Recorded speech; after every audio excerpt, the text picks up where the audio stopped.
we want to shamelessly promote you, so you don't have to shamelessly promote yourselves. You can do that, of course, but we'll help you out with that too. Meetup, newsletter. Is there anything else?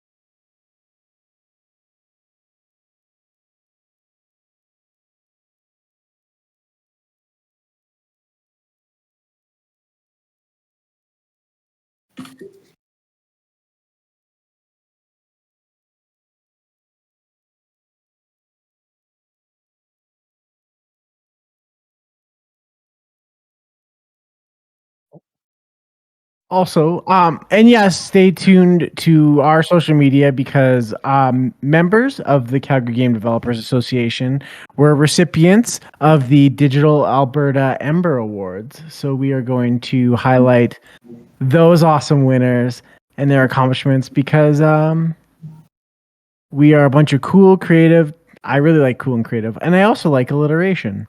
But there's some fantastic winners, and we just want to amplify them. And congratulations to all the Ember Award winners because they are doing their part to ensure that Alberta is not just known as a resource province and an oil town, quote unquote. Like we're doing some awesome, entertaining things that are just we're doing our part to put game development in the province of Alberta and the city of Calgary on the map. And stay tuned for those updates. So without further ado, we will introduce this evening's speakers and scene.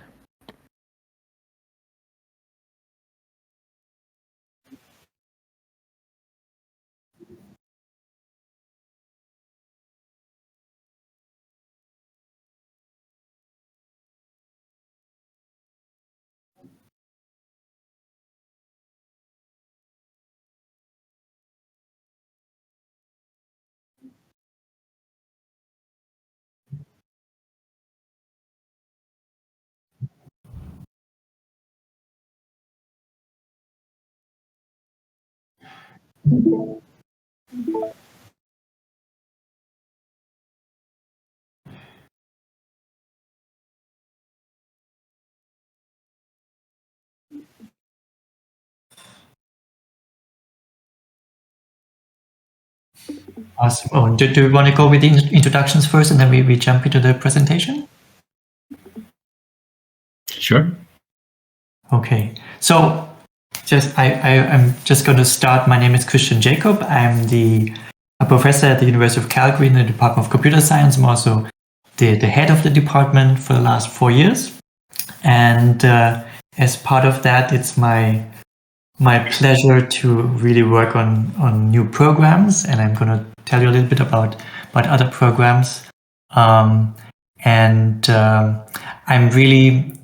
myself have been interested in gaming over the last probably 5 years or so, and before that, I've been building something called the Lindsay Virtual Human project. When we discovered game engines like Unity and Unreal Engine, I got really excited because I'm building these 3D models, right? So kind of walkable, walk inside the human body like the Magic School Bus kind of thing. And so these game engines have opened up a whole new world for me. So I'm not really a gamer, but I'm using these game engines as simulation tools and presentation tools and engagement tools, and that's what gets me excited. Owen, over to you. Thank you, Christian. And so my name is Owen Brierly. I am currently a PhD candidate in the Computational Media Design program at the U of C. I've been in the program officially for I've entered my 3rd year, and I started in the master's program a year before that. And then transferred over. For those of you who don't know me, prior my previous life, before becoming a late blooming academic, I was the executive director of the Edmonton Digital Arts College for a decade. And so I ran a nerd finishing school where we had a game design program, we had an animation program, we had a graphic design program and an illustration program, all of which were diploma programs that gave you about 2 years of learning in about 10 months. And we were able to actually calculate the number of academic credit hours.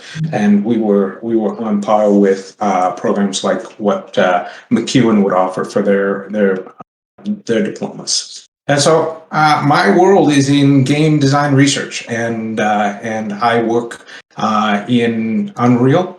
I work in Unity, and I work with a whole bunch of people who are way smarter than I am and amazingly brilliant at what they do.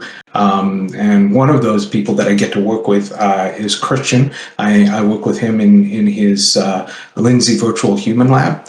And the other person that I have the privilege of working with is Richard Zhao.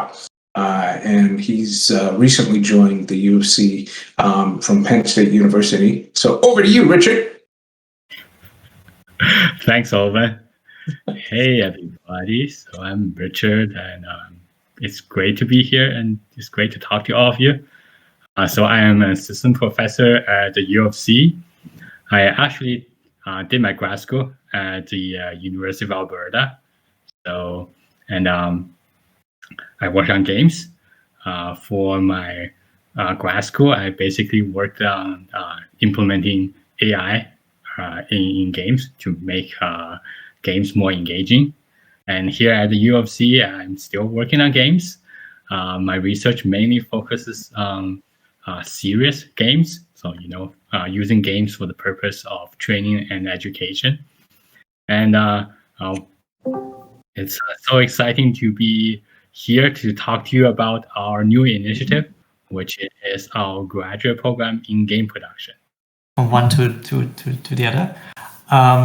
So just as a little bit of an overview, I'm just going to give you an introduction of where we are coming from, and then we go into the different levels of the programs that we can that we are talking about. So it's not only a course, but a whole 1 year program, as you will see, and it's very very focused on mentorship based learning.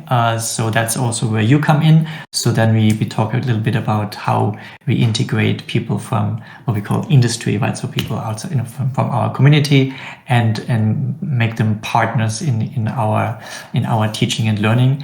And we can then do a little bit of an outlook of where we think this might go, sort of a year, 2 years, 3 years down the road. And then of course have a lot of time for Q&A, because I hope we are going to get some feedback from you about what we are planning to do. So as an academic, one always kind of thinks about the ivory tower, and I was thinking about, okay, am I still sitting in an ivory tower, and what kind of towers do we actually have at the University of Calgary? And the largest tower still is our so-called McKimmey Library Tower, as it was called before, which is now actually the McKimmey Complex, because they basically refurbished the whole old library tower. And now we have central IT in there and administration. And but to the side of it is the Hunter Hub for Entrepreneurial Thinking, which is currently being planned, and actually in under construction. And this is sort of a rendering. So the tower is finished. People have moved in there. It's a net zero building.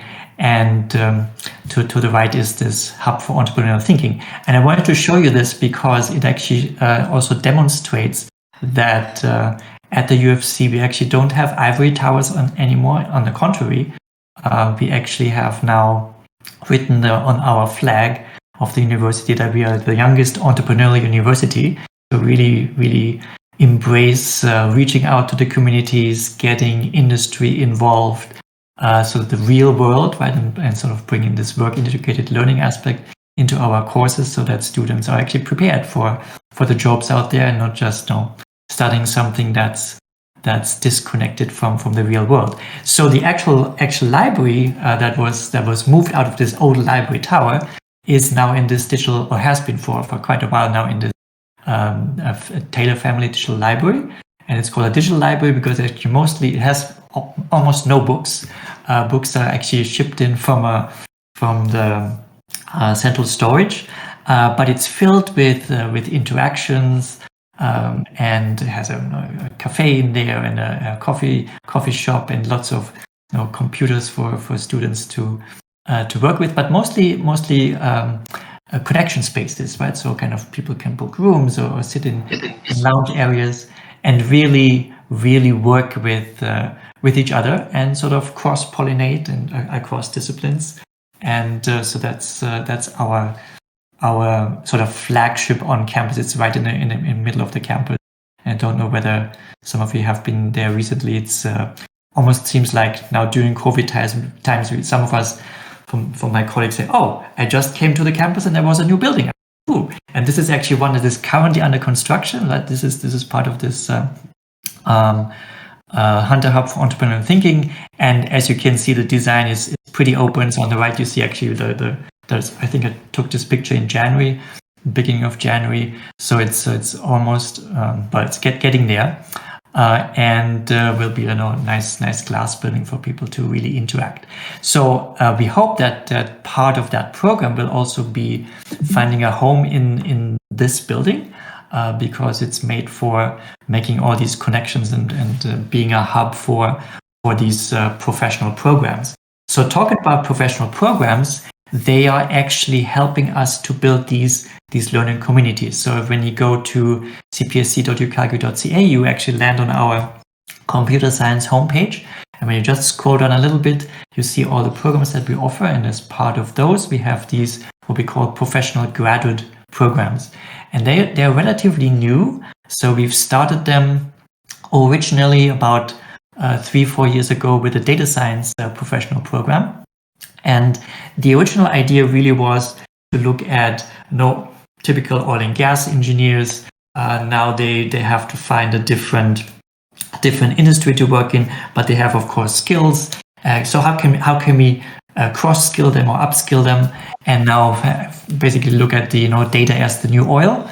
That was the original idea. So we started this data science professional program, and which is a 1-year program. You'll hear more from Richard and Owen about how it's actually structured. But the real idea is that you have already an undergraduate degree, and then you basically spend a year, or also stackable, so over three different stacks, get into these programs.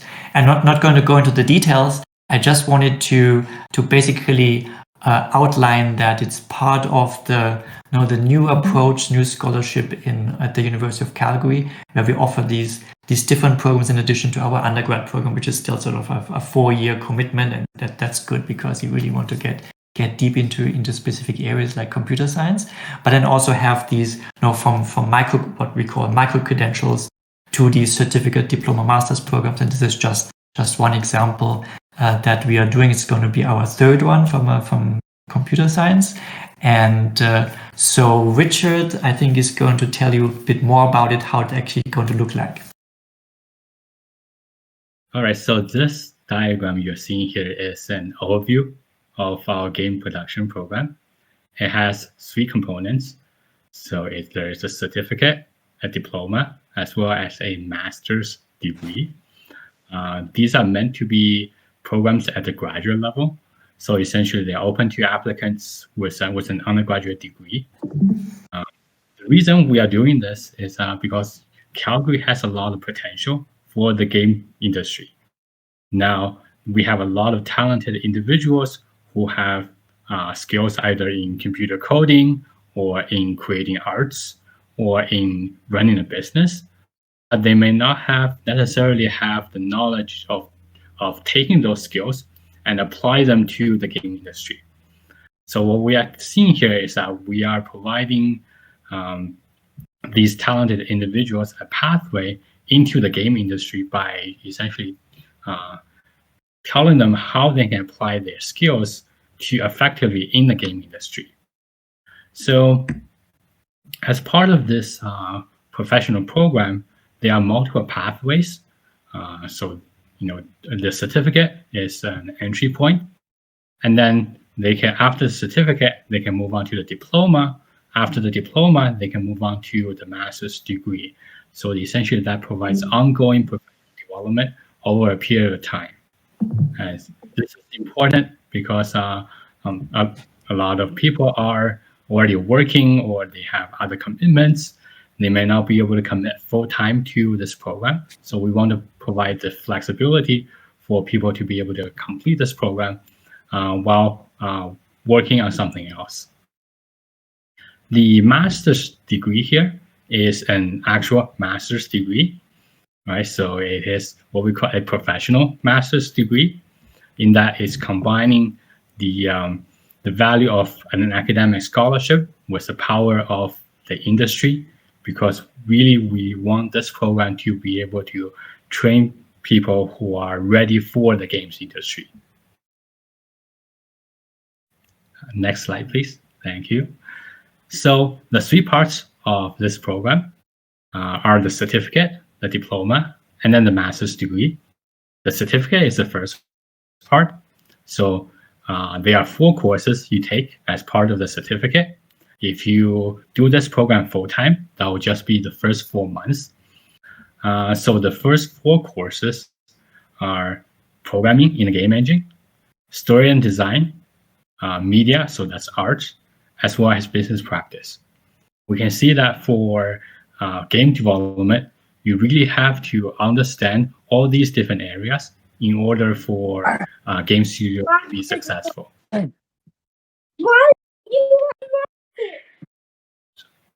Craig has company. Sorry about that, Richard. That's all right. One of the things that Okay. I can just add into this, Richard, is one of the things that we are doing with this program is ensuring that all of the courses are integrated with one another. So you're not studying programming in an engine on its own. It is in context with story and design, media content, business practice. So all of the courses are intertwined with each other in ways that that you wouldn't necessarily just take one on its own.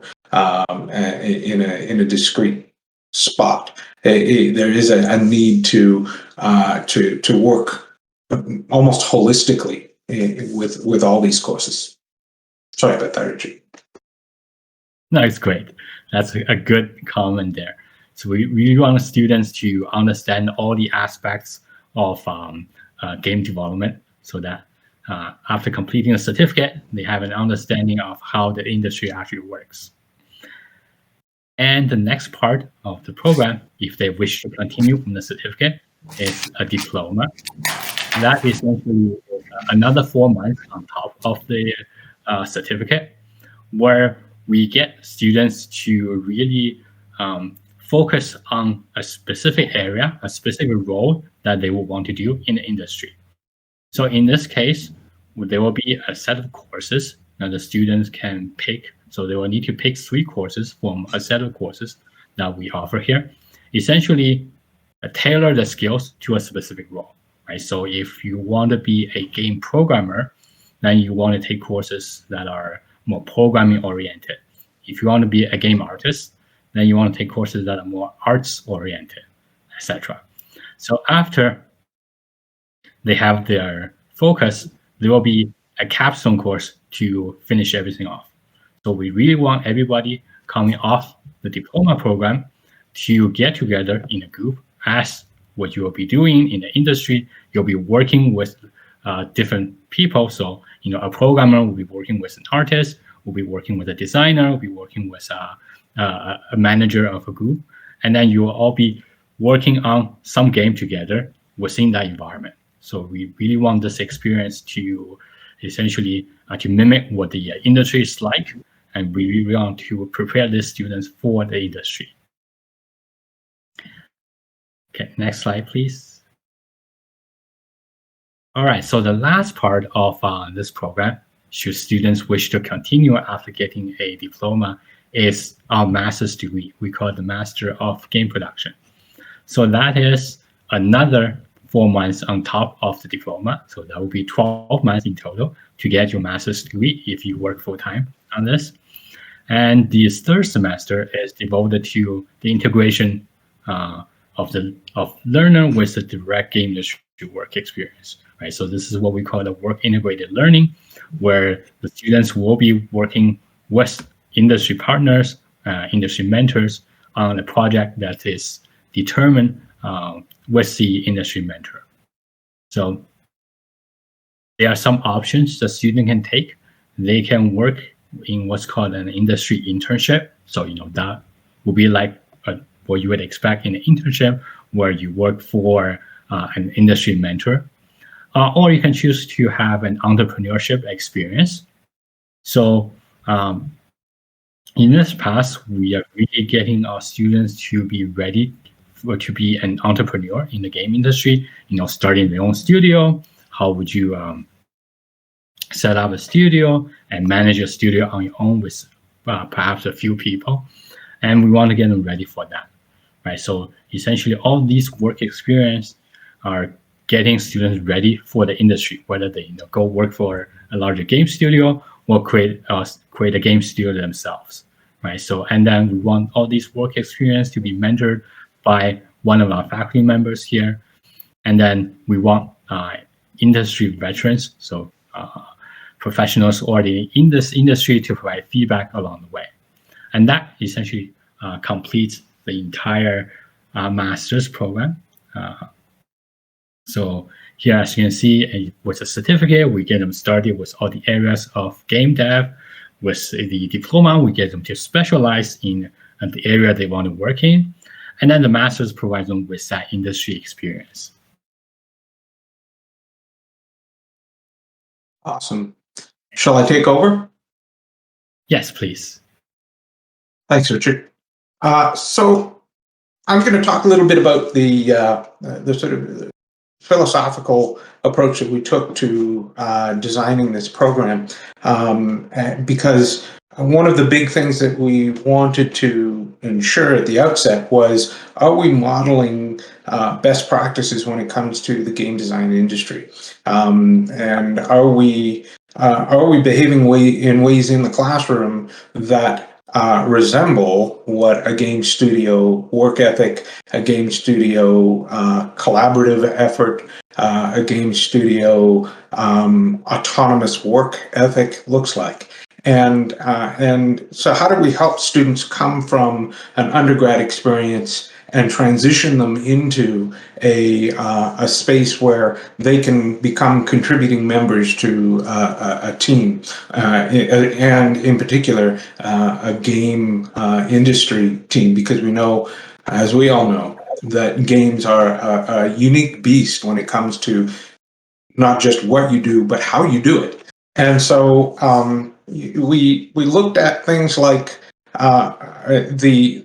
the nature of mentorship and how every learner coming into the program is going to have a unique skill set, a unique set of knowledge, and we need to help them understand how they can transition what they now know into what they can use when they enter the industry. And so when you look at the certificate and the diploma and the master's programs on their own, we specifically looked at how can we turn the certificate, if all you do is the certificate, where does that get you? Like, what are you ready when you finish the certificate? And so we thought, well, okay, let's look at sort of entry level, super junior kind of stepping in, perhaps a QA position, or a technical artist QA, or those sorts of roles. Someone who's ready, who's got some background, maybe has some experience in their area, but not a lot of boots on the ground type of stuff. Then you move on to the diploma, and the diploma starts to introduce more team-oriented work, and as well some leadership components. So by the time you finish your diploma, our intention is that you will be able to step into a team lead role. You may not have all the experience behind you, but you'll have the knowledge you need to move quickly from a junior role to a team lead role, if that's your desire and your goal. And then finally, in the masters, we're kind of looking at the executive leadership role, and how do you take on working with a number of different teams and organizing and managing all of that. And the only way you get there, again, is by being part of the teams and then understanding how those teams integrate with the other teams in the company, in the studio.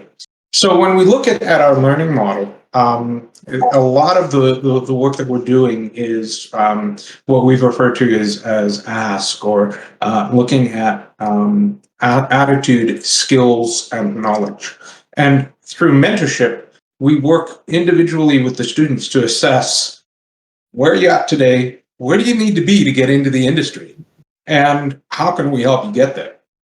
And a big part of that as well is the contextual learning. So being able to take, not just getting everybody to do the same thing, we're all going to do the same project together. Rather, it may be that we divvy up work, and student A will be focused on modeling, and student B will be focused on AI blueprints and building out behavior trees.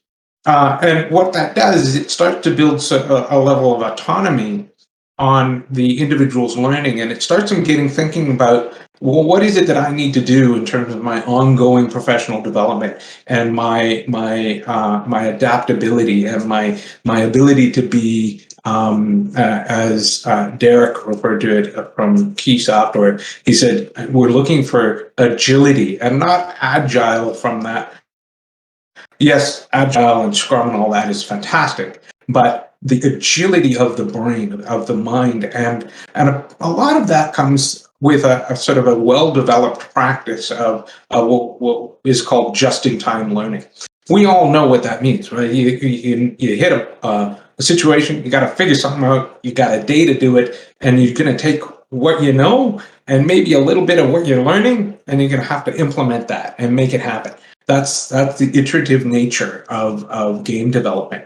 And at the same time, there's that the project that never ends problem. So how do you continue to grow and develop and build your knowledge? At the same time, how do you actually deliver? Right. And so for us, it's not just going to be about, hey, learn and keep learning and never get anything done. It's going to also be about, let's hit those deliverables in the time frame that we have available to us. On the previous slide, you saw there's a 1 month frame for the capstone project. We're going to have to scope that project for a 1 month turnaround and understand that the students are going to be starting from whatever place they start from, and they need to know how far they can get in a month, and that what they can be expected to deliver in a month. I remember when I was in school, and so many of my students would often, they'd be like kids in a candy store with, we got to do a project, so they pile in all of the possible features they could possibly think of, and then get a quarter of the way into it and go, this is really hard. So that's a big part of what we're looking at in terms of our ongoing mentorship and the ongoing relationship that we have with each learner in the course. As well, when we get into the masters and the internship component, we don't stop the mentorship. So oftentimes you'll find that with internships, it's sort of like, okay, congratulations, you're an intern now, way you go, good luck. In our case, we're working with industry partners to say, how do we make sure that there's the student A is learning from this experience because they're paying tuition? B, how is the company getting something out of this internship? And C, how can we improve the program in terms of being able to prepare students for these internships And how good are we at kind of the matchmaking and finding the appropriate fit for the learners who are coming through the program? And it might be that the person has all the skills and knowledge, but they're just not the right cultural fit, right? Everybody likes to work at night in this one company, and this person's a morning person, or something other than that. This is a super simplistic example, but you kind of get where I'm headed with it. Is there's so many variables at play when it comes to the fit of an intern in a company that there's by the end of a year we're going to know these people fairly well. And rather than kind of just sending them into the wild and saying, good luck and do an interview to the best of your ability, we want to build that relationship and then continue to allow that experience to inform our practice and inform our work as teachers and mentors. So there you go. That's a little bit about our learning model. I'm going to move on to industry integration. And at this point, Richard and I will kind of jam on this slide. The industry integration is built into every aspect of what we do, including the certificate program has game jam-like events in it. We're integrating the industry into the capstone projects where they will be giving feedback to our students. The masters, of course, that's obvious that it's going to be industry partners that will be working with us on those internships. And then there's also, we've got these special topics that are that kind of are a bit of an open door that allow us to do things that we didn't think of, because we're not thinking of everything, and we want to continue to grow and evolve. And so there's these special topics allow us to look to the industry and say, so what should we be doing next? How do we stay ahead of the curve on this? And how can we make sure that our students are entering the space with that thing that you may be, is your biggest pain point? And so if we can offer that becomes a real cool value add. And it may be that in a special topic, it'll be a thing that we do once, and we have to adapt and do something a little different the next year, or that sort of thing. I remember it was Lloyd from Red Iron Labs. He mentioned that at a VDAC, because one of the things we did was we focused on mobile games, and because they do so much VR work, the mobile games mindset for optimized models and those sorts of things fit really nicely in the VR side of production. So our grads were suited to that. And if we hadn't been able to be live and kind of adapt to what was going on in the industry, we might have been stuck with having to do what we had done the year before, or the year before that. And so this is, one of the big things that has been in discussion with Richard, Christian, and I on an ongoing basis is what are the strategies we need to use to continually stay up to speed with the industry. We don't want to become calcified. We don't want to lose momentum. And so out of the gate, we're looking to make sure that we're adapting and moving with the industry as it grows. Other thoughts on the industry integration, Richard? Well, you've said a lot about it. It's really great. Right. So again, we really want this. We really want this to be a program that prepares our students for the industry, and we want industry involvement every step of the way. So they come in to our lectures to give student advice, and they are part of the internships, of course, and they're just involved in every step of the way. I think that's a good thing for our students to have. Awesome. So on to future work. Christian. So this is, as you might imagine, this is a really interesting experiment we are trying to do. An experiment of exploration from a university perspective, because as you probably know, things can be quite siloed within university environment. But this is changing, and so now we are looking really into more what we call transdisciplinary learning, right? So really reaching across faculties, different domains, and as Richard and Owen just explained it. Of course, you know that you integrate when you build a game, you integrate many different skills, many different backgrounds from people with very different expertise. And that's what we want to also emulate, right? So in the program, which we haven't mentioned yet, is we actually have colleagues from the Hasken School of Business involved to help us with the business aspects, right? But then also focusing on the game perspective. We have people from the English department involved, because storytelling, telling a good story, doesn't matter in which medium it's being told, right? If it's a video game, fine. If it's a novel, that's fine too, right? So we have colleagues who are really interested in this program, interestingly enough, being engaged in. And we have people from our theater schools, School of Creative and Performing Arts, because setting the stage in a theater and directing and things like this are just same or similar in theater and in video games. So we're trying to really integrate people. Then of course from the Faculty of Arts, bring people in. Hopefully also engineering, when we look at like augmented reality, immersive technologies, right? And then it can also go in the direction of can we build specializations? And that's what we did in the other professional programs. As soon as they start and we get a lot of momentum, and we have enough students, because you need a certain number of students to actually make this happen. You can then say, okay, let's look more into simulation, and maybe in the medical field or in the engineering field. And now we're talking to industry applications outside of the game development industry, for example. Same for immersive technologies. Now we can all work with real estate companies and bring them on board, or with engineering companies, construction, etc. Right, the city of Calgary.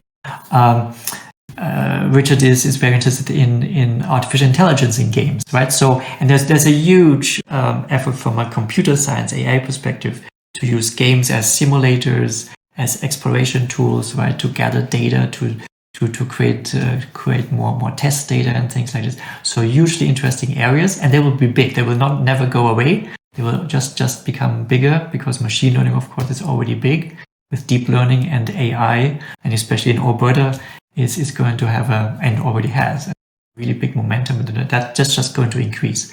So we are thinking then also in these directions. Virtual production, of course, right? A lot of the big games companies like Epic Games are going into virtual production, and of course that has really close relations to video game production, and then bring it into the film industry, and it will change the whole way of how we actually build stories, build digital worlds, which is one of the key themes actually at the University of Calgary, digital worlds and digital twins, and how to build digital representations of the real world, and then kind of merge them with our physical world. So there's lots of things that we can do, and we hopefully we can do them together, because we really want you to be partners in crime, so to speak. So let's move this forward together, and that's why we actually are really appreciate that you taking the time and let us speak here, because we really now interested in and curious about your feedback and what you think. So thank you so far.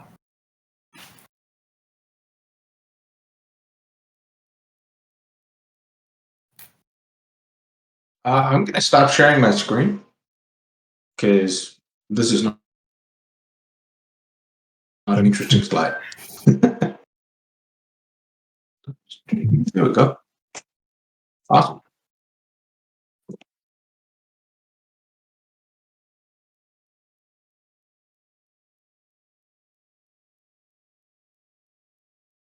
Yeah.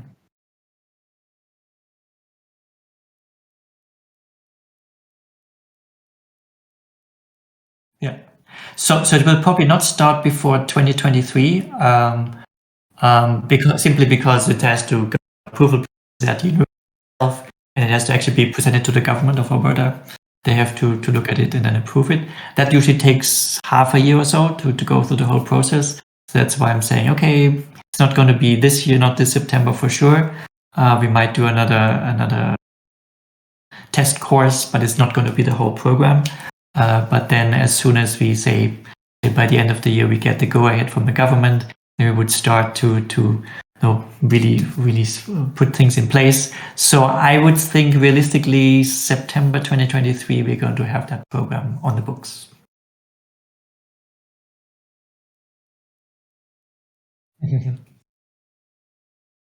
Yeah. That's ambitious. We might, yeah.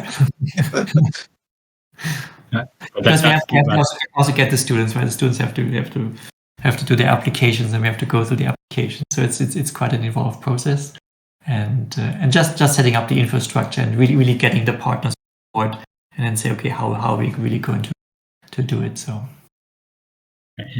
yeah, and it gives us the opportunity to gather feedback, from you guys, and take your feedback into consideration when this program is finalized. Yeah.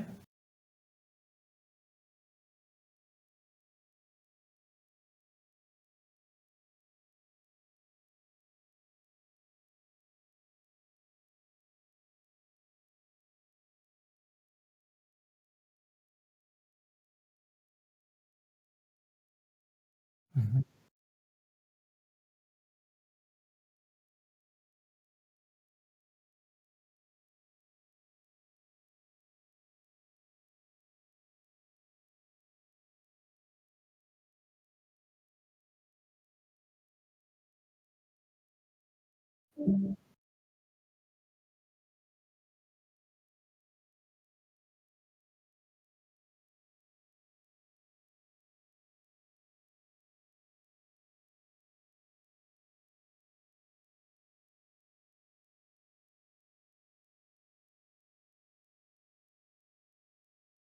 Mm-hmm.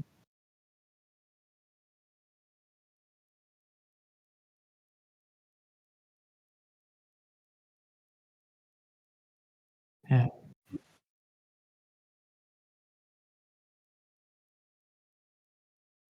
And that would be a fantastic example to then work on a course module like that, right? Where we say, okay, let's work with you, for example, right? You come in as a mentor, as a presenter.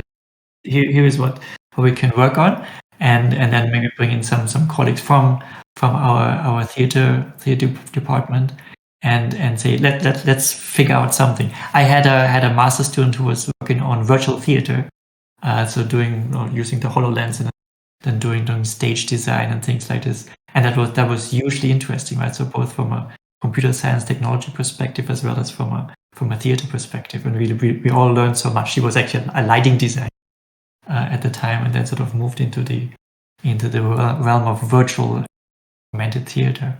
And a big part of the mentorship role is knowing when to bring in the expert, so that there's a high value moment. So it may be that the student says, hey, I really want to focus on whatever.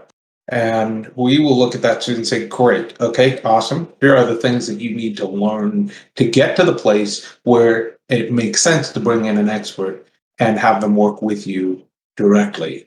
And we saw this many times where we would bring someone in too soon at EDAC, and the students would go, oh, that's really lovely, and they'd get very little from it. And then towards the end of the course, they go, oh, wait a second.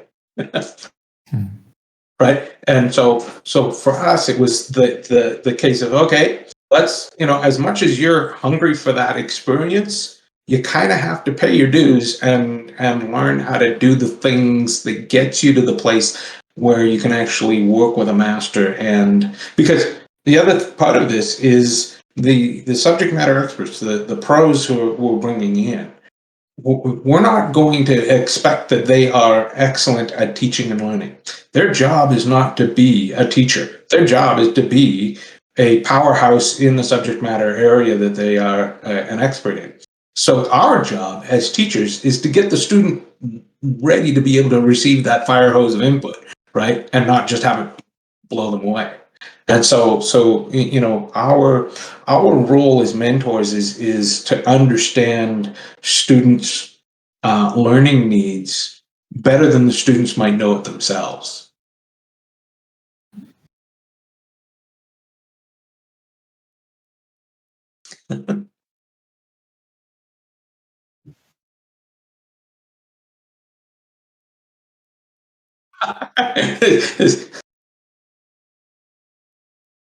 I have to pee.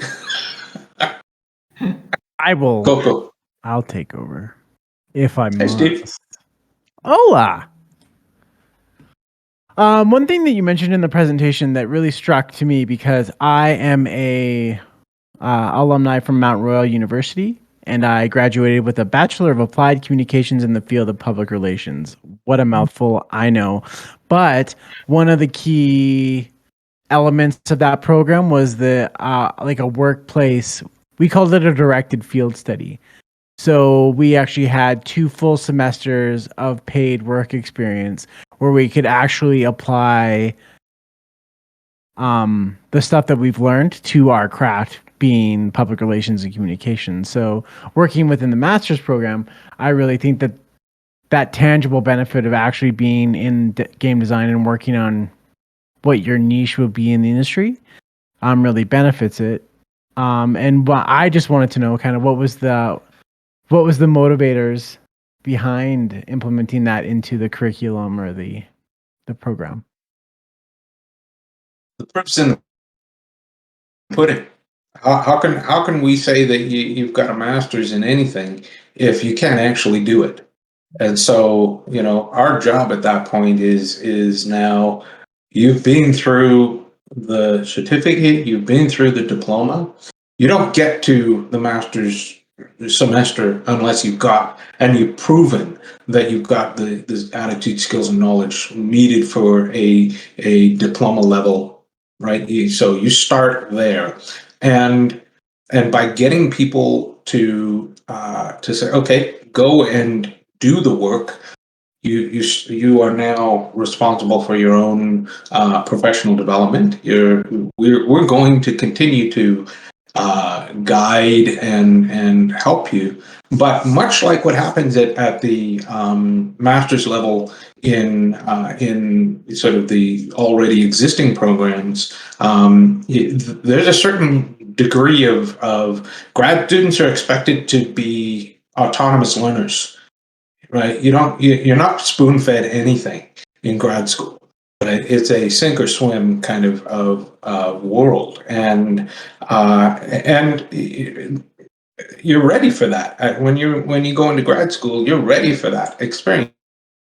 And so that's what we're doing with the masters. It is modeling and on par with the kind of thinking and mindset that we expect from graduate students.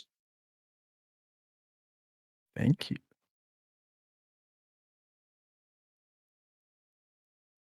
I know because I am one, and I'm going through it myself right now.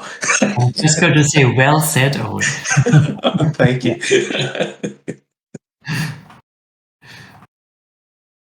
Do any members of the audience have any questions? Unmute.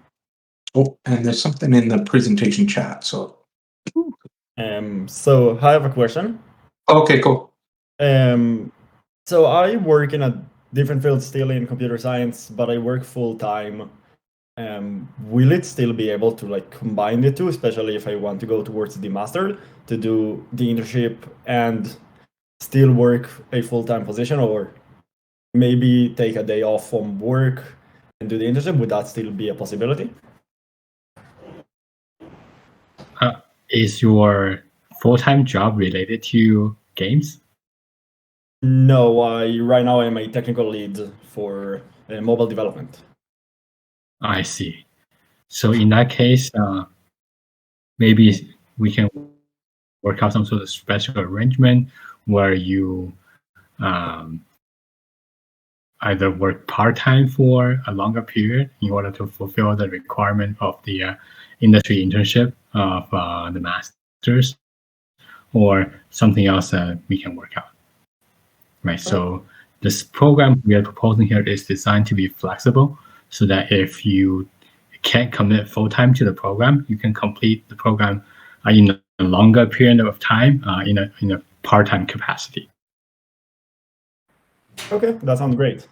And because so much of what we're trying to do with the program is competency based, we, while we say this is an undergraduate degree or equivalent, that equivalent is, if you can prove to us, if you've got 10 years in the industry where you've been working on titles as a team lead and you're ready to move into the next phase of your career, and you just need that extra help, then there may be a case to be made for that unique circumstance to be accepted as, okay, you don't have an undergrad per se, but you've got enough to be able to hold your own in a program like the Masters. But again, those are things that we have to, we can't sort of put that in the literature yet. We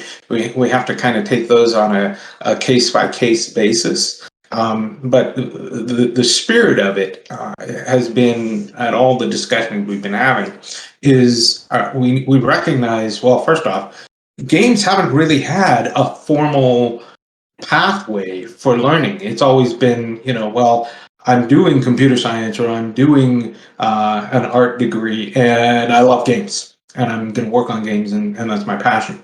This is one of the first times I've ever seen a full-on graduate level master's degree in specifically game production, which is monumental. I'm so excited to be part of this group, because it's not something that I ever expected to see happen. So this is groundbreaking.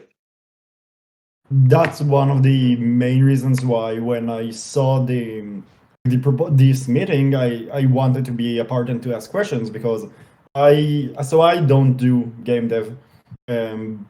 Up until recently, like, I've done mobile development. I'm a self-learner, learned and done things because I'm a giant nerd. Sorry, and I'm a giant nerd and just enjoy learning.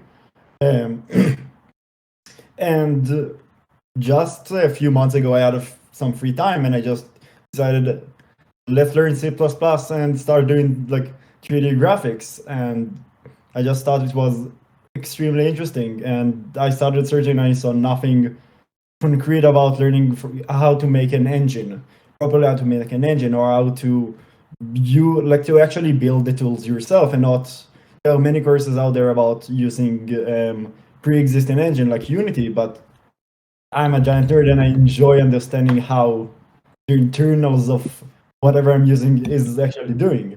And so that's why I'm very interested in like this program. Cool. Awesome. Here's hoping the government approves it fast. Yeah, government and fast. Yeah.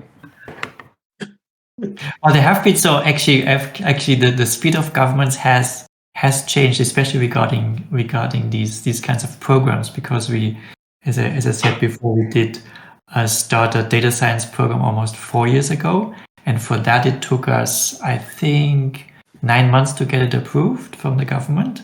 Right now, the approval time seems to be between 6 and 8 weeks. Oh wow! So it has really improved. Yeah. Amazing.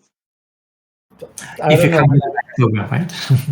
When I hear government, I always think slow. And so that's just my assumption. So hopefully I'm wrong about that. But good to know that it's gotten better. Yeah. I've got a question for you guys. And sorry if this has been covered earlier. I joined slightly late, so I'll definitely watch a replay back. But how can those of us within the games industry help support you, and what's the best way to get in touch?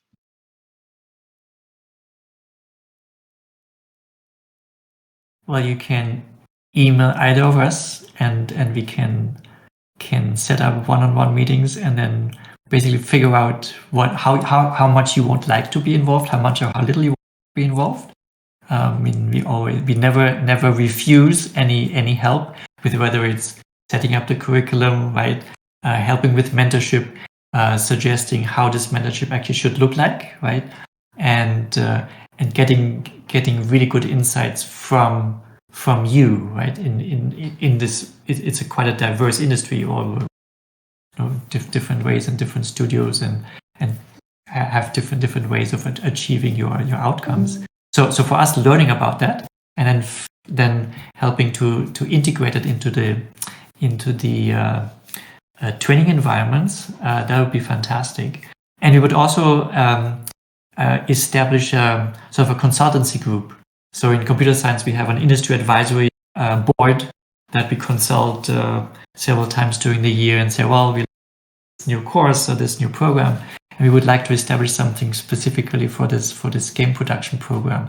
So if then somebody like you can be on that board and guide and be sort of a consultant as we move forward, because it becomes even more important as we move forward, right? So we start somewhere, but it's built flexibly enough that we can merge it and massage it into different ways that we might not even think about, right? Definitely sounds good, and I think it's exciting to hear that there's a course like this being developed, especially to create a talent pipeline of people that can move into the industry and have the necessary skills, both academically, but also the practical experience and guidance. So great to hear this is happening, and more than happy to help out wherever we can. Great, thank you.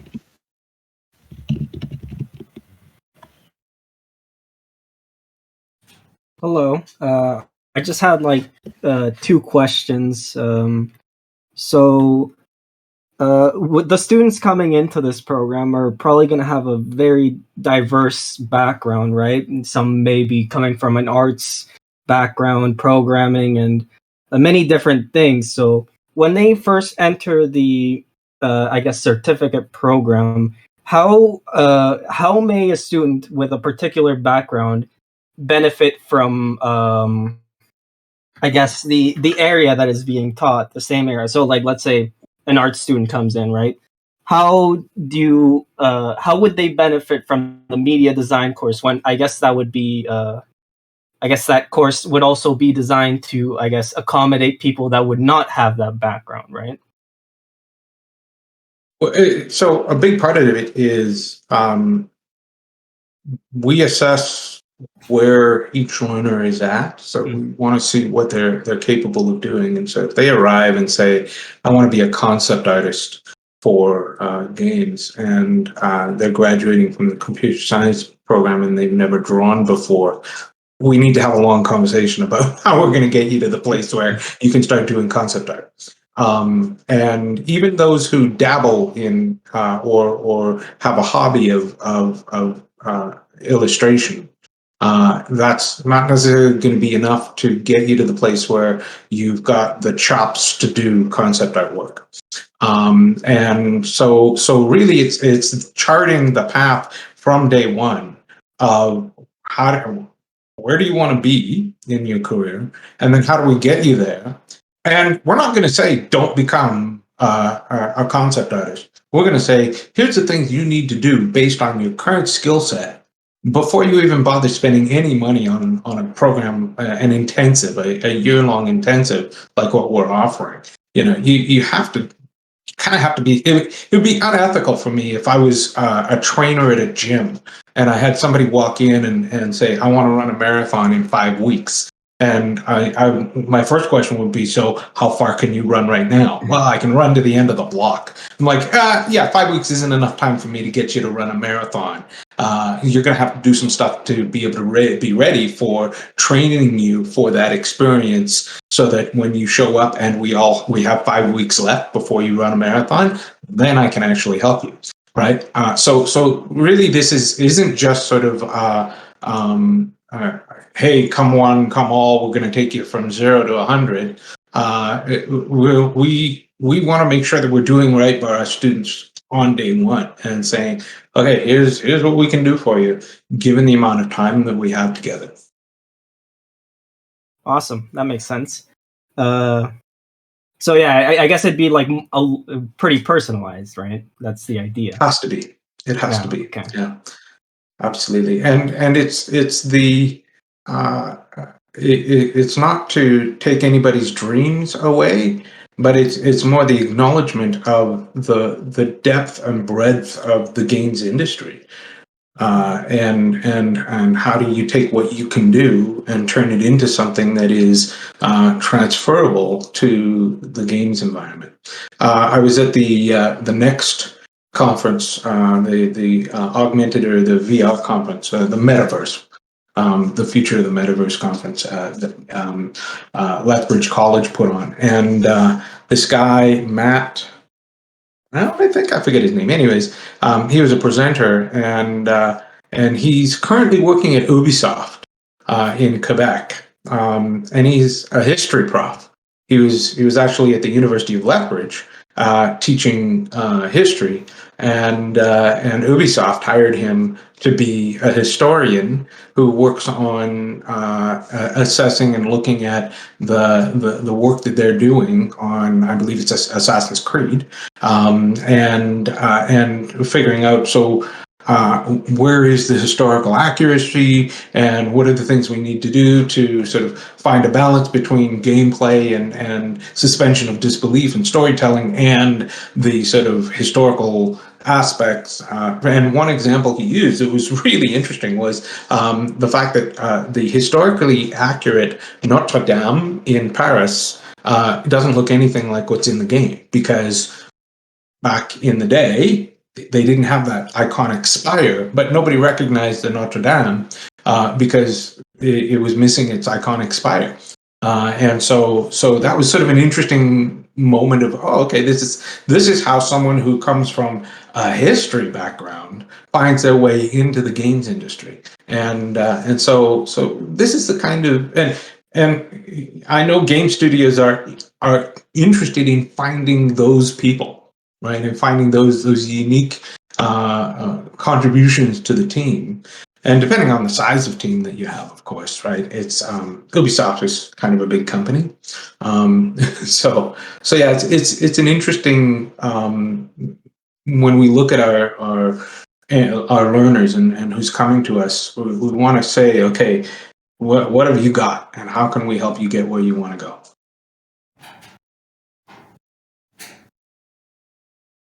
Yeah, I guess I had another question. Is there, do you guys have an idea of what the other faculty's involvement would be in this program? Is that kind of something that is being figured out? Well, we do know. Let me ask first, and then Richard can also add. So we have reached out to a particular who have expressed interest right from the beginning, or that we got on board. So we know these colleagues, and then it's basically a matter of getting their teaching time released from their departments, right? And usually that can be arranged. But we have identified specific individuals to get us started, and then hopefully we can, as the program grows, add more faculty members. And then of course word gets around. Are you interested? And then hopefully we get more faculty members. But we have a group of colleagues that are already interested in that. Thank you. Is there any plan or something you're talking about in regards to music, or like sound design, especially world design and all of that in that regards? Yeah, sound is huge in certainly games. Sound and music. So certainly there will be courses in this program that are focused on that aspects. Very cool. Yeah, a good friend of mine is Dave Chan, and he has quite an extensive portfolio of all types of games. He worked for BioWare for a number of years, and he also worked on Hinterlands, The Lost Ark, and so he's continually speaking in my ear about, hey, yeah, don't forget about audio. And so definitely audio is an important key component of making games at every level. Cool. Thank you very much.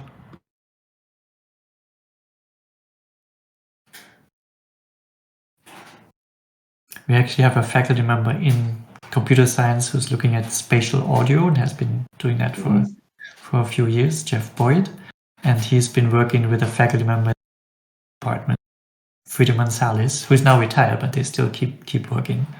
And they did a lot in spatial audio, and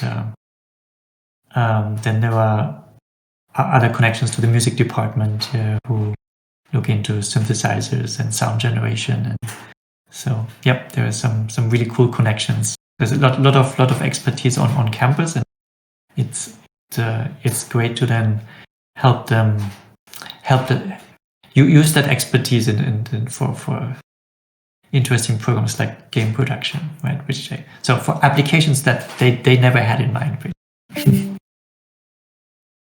Sometimes we surprise our colleagues and say, hey, have you ever thought about a game production program? And so you're getting involved.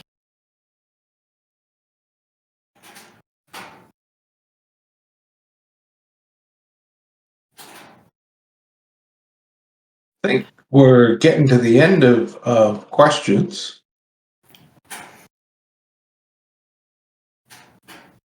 And for anybody who, oh, sorry.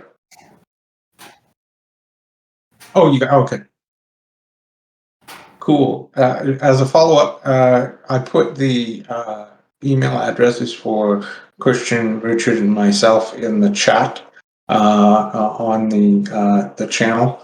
As well, you'll see our email addresses on the presentation if you go back and watch again. It's in the slide deck there. And if you have any questions or thoughts, feedback, recommendations, you got a crystal ball and you can tell us about the future, we're all ears. You know, we are very eager to stay well connected and integrated with the community here. Absolutely. And in the short term, we are very happy to have one-on-ones with each of you. So just reach out.